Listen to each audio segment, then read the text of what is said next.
Hey friends, and welcome back to my channel. If you are new here, hello, my name is Shelby. I provide women support and guidance through trying to conceive and dealing with loss. Now today we are going to be talking about implantation symptoms, but specifically I'm going to be answering your questions from my various videos, my Instagram DMs. I've got a lot of questions on implantation symptoms, and so I thought I would just answer them all in one video. I did a similar video like this on implantation bleeding, so if you have specific questions about implantation bleeding, then I would definitely recommend checking that out. I've also done tons of implantation related videos, which are all found in an implantation playlist here on my channel, and I'll have everything linked below for you. Question number 1. It says, what about waves of dizziness during implantation? Is that a thing? In case someone reads this and is wondering, because this happened to them, I am pregnant. So not only is she asking me if dizziness is a regular implantation symptom, but she's also confirming that she is pregnant. Right off the bat, I will say that everybody's bodies are different. And though there are normal symptoms that one might experience during implantation, I am not saying dizziness is not an implantation or early pregnancy symptom. However, based on my research, I am finding that implantation and dizziness aren't really connected. Now, during that 2-week wait period, you're very anxious, you might be a little nauseous, so you might not be eating as much. There are a lot of other reasons that you might be feeling dizzy. So my question for you guys to put in the comments,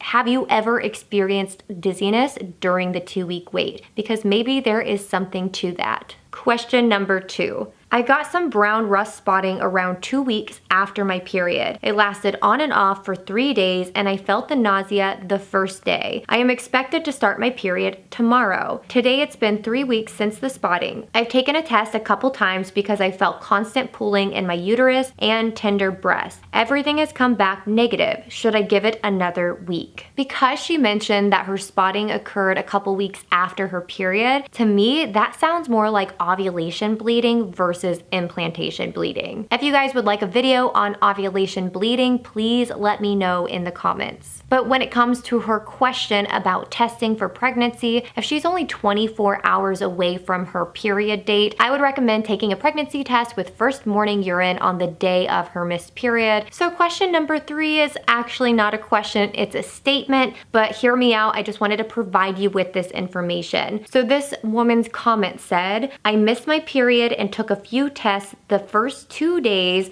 when I expected my new cycle to start. Both were negative. I had implantation bleeding a couple of days after my missed period. The bleeding never picked up, so I waited a few days and took a pregnancy test and was pregnant. I think some people ovulate later in their cycles and have a shorter luteal phase, but it is still possible to get pregnant. So though this is not a question, I still wanted to provide you this statement because it really proves that all of our bodies are different. Question number 4 says, I have been feeling super nauseous during the 2-week wait. Am I pregnant? Could this be morning sickness? So implantation or early pregnancy can cause nausea, but it's probably not morning sickness. The nausea you might experience during the 2-week wait is mostly caused by the rush of hormones if you fall pregnant, but morning sickness is something that happens a little later in the first trimester. So questions number 5 and 6, I'm going to lump together because they're quite similar. Question number 5 says, I am having a sharp pain in my abdomen. Is this implantation? And question number 6 says, hello, yesterday afternoon I started getting cramps and lower back pain, but no bleeding. Could this be implantation? So the answer is, yeah, it could be implantation cramping. And I actually just launched an entire video about implantation cramping, which I will have linked below for you. What I found in that video is a lot of women compare implantation cramping with menstrual cramping. So if you're having any type of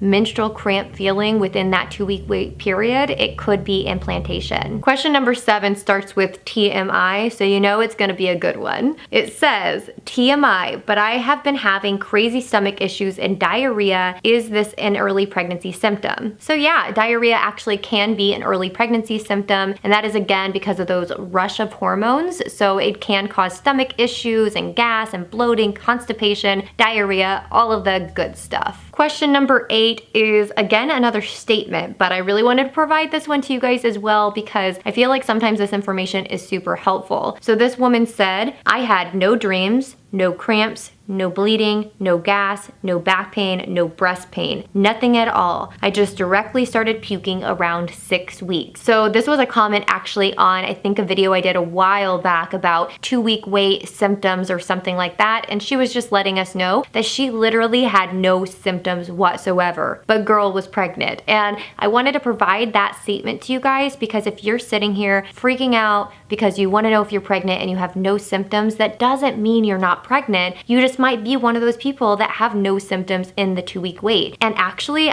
I personally think it's probably more rare to have symptoms during the 2-week wait, and a lot of women might even be symptom spotting. They might have a twinge in their side and think, oh, that's a pregnancy symptom, and then they find out that they're pregnant and they're then classifying it as a pregnancy symptom when it could have just been a coincidence. If you are having no symptoms at all, that's completely normal too, and you could still be pregnant, and of course are just gonna have to get through the next couple of weeks and finally test for pregnancy. On to question number 9, it says, I'm getting a lot of saliva in my mouth. Is this a symptom of implantation? So actually it could be. It's just a little rare and not something a lot of women experience. It's just one of those strange, uncommon earlier pregnancy symptoms that some women might experience. Yes, if you are having a lot of saliva buildup, you could be pregnant and it could be a pregnancy symptom. If you've experienced it, please let us know in the comments because that's something that I really haven't heard much about. Question number 10. I've got a cold, sneezing, and sore throat since 7 DPO, and now I am 11 TPO. Still getting a big fat negative. Is cold a sign of early pregnancy? So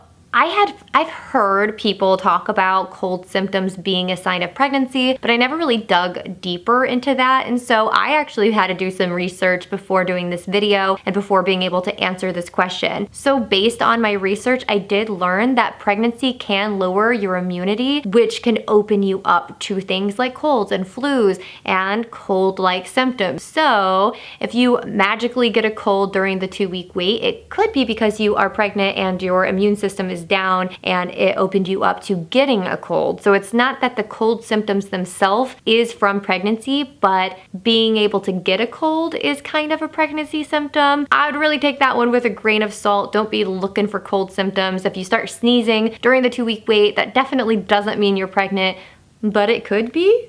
If you like these implantation Q&As, like I said, I just did another one about implantation bleeding, which I'll have right here for you. And if you did like this video, make sure to give it a thumbs up. And if you are new here, make sure to subscribe and join our little community here. I provide a lot of information on trying to conceive, and hopefully it will help you along your journey. As always, I'll see you in the next video. Bye!